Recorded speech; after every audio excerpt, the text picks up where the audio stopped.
Good afternoon, everyone, and welcome back to Heisman Talk, your number one source of college football news on YouTube. I'm Nate Dogg here with my co-host Devonair D. Jackson to break down Week 8 of our Heismans of the Week, also known as Cover 5.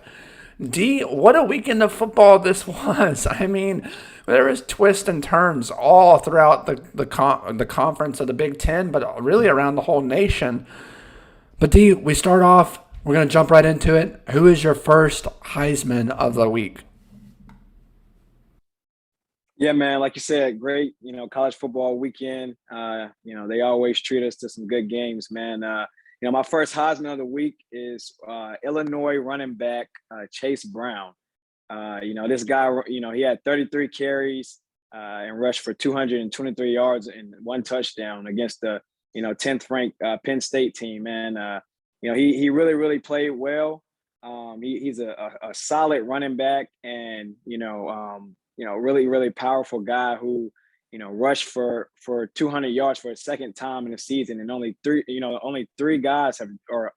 other guys have done it, for Illinois football. So definitely shout out to him. He rushed the football really, really well. He got injured in the game, but, he was a huge contributor to them knocking off a highly ranked Penn State team. Yeah, D, and we're going to talk about them later in our segment today. But yeah, Chase Brown was definitely a difference maker in that game. Not too often you see a guy run for that many yards against the top 10 team in Penn State, especially with their run defense being so well. So yeah, congratulations to Chase Brown for being named D's first Heisman of the week. D, I'm going to head down to the ACC. My first Heisman of the week is going to be quarterback Tyler Van Dyke of the Miami Hurricanes. D, this is a team that really had high expectations heading into this season with D'Eriq King at quarterback. We know he struggled with injuries and ended up being benched, and now he's injured and the whole 9 yards. It just hasn't been looking good for the Hurricanes. And then they come out in this game and they upset number 21 NC State in a close one, 31-30, and Van Dyke played a huge part in this one. He finished 25 of 33, 325 yards and 4 touchdowns. He was the difference maker in this game, putting up 28 points on his own with 4 touchdown passes. Some of my takeaways from this Heisman is, for one, Van Dyke seems to be the future of Miami. He's a freshman quarterback, 6'4", 225 pounds, big boy. Hopefully he can continue to play as well as he did in this game, because trust me, they're going to need him. And this was a must-win for Manny Diaz. We don't know what the future holds for him. We don't know if he's going to be in Miami at the end of the season. But I can promise you, if there's any argument that he needs to make at the end of this season, this game right here was going to be one that he's going to be putting on his resume. But D, my question to you is, can Miami turn their season around from this? We don't know, but we shall see moving forward. But yeah, congratulations to Tyler Van Dyke in a huge game for the Hurricanes, being named my first Heisman of the week. So moving right along, D, who is your number 2 Heisman of the week? My number 2 Heisman of the week is a guy who put up video game numbers this week. Wake Forest quarterback Sam Hartman.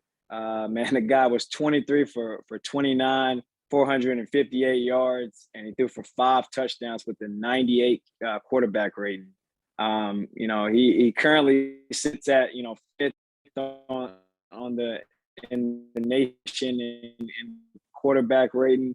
He's a heck of a quarterback, man. And where guys couldn't get it, he was having touch on passes. He was firing passes in when he needed it to. So, he's a very good quarterback, and with 5 touchdowns and almost 500 yards, and what else can you say? He's definitely, one of my Heismans of the week.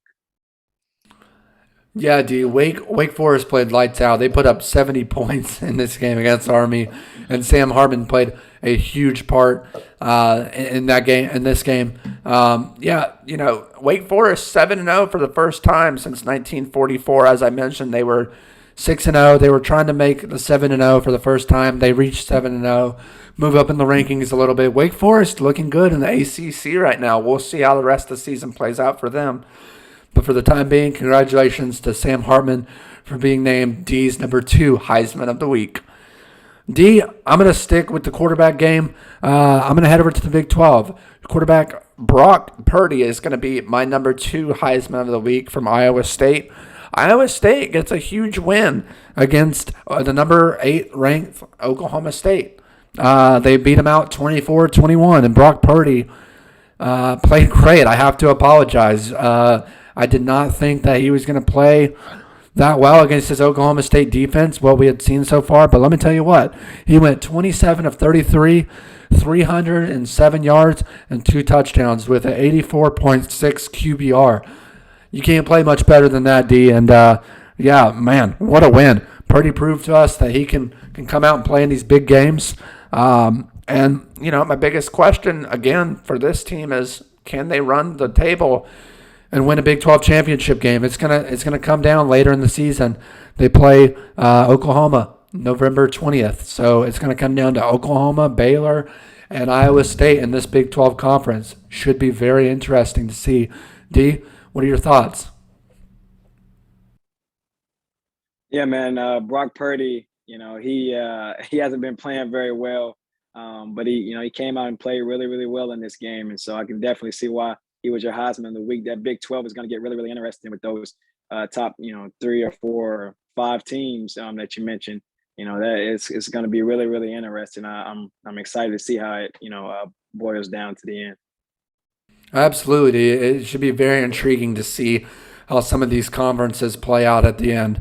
So, D, with that being said, we move to our Heisman team of the week. D, I'll let you introduce them.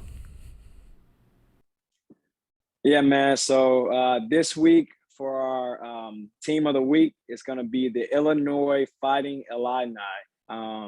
This team, like we said earlier, they beat a top-ranked Penn State team.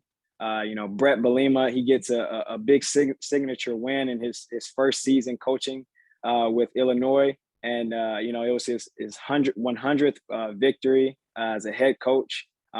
Man, he called out the offense. He called out the roster, and especially the offensive line. And they definitely answered, man. They rushed for 60. They had 67 carries and rushed for 357 yards. So they were definitely ready. This game, and they definitely responded to Brett Bielema. Calling him out.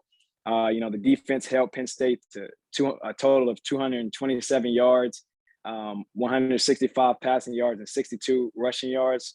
So the defense came out to play, man. Everybody, did their job, and they were able to beat a good Penn State team in 9 overtimes. It was a crazy game, but Illinois is definitely our team of the week.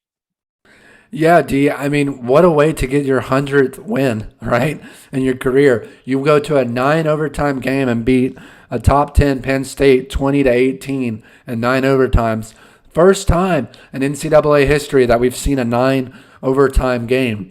And you mentioned all the stats, offense, rush for 357 yards. Their defense held Penn State to 62 yards rushing. But one of the biggest takeaways for me was the kicking game.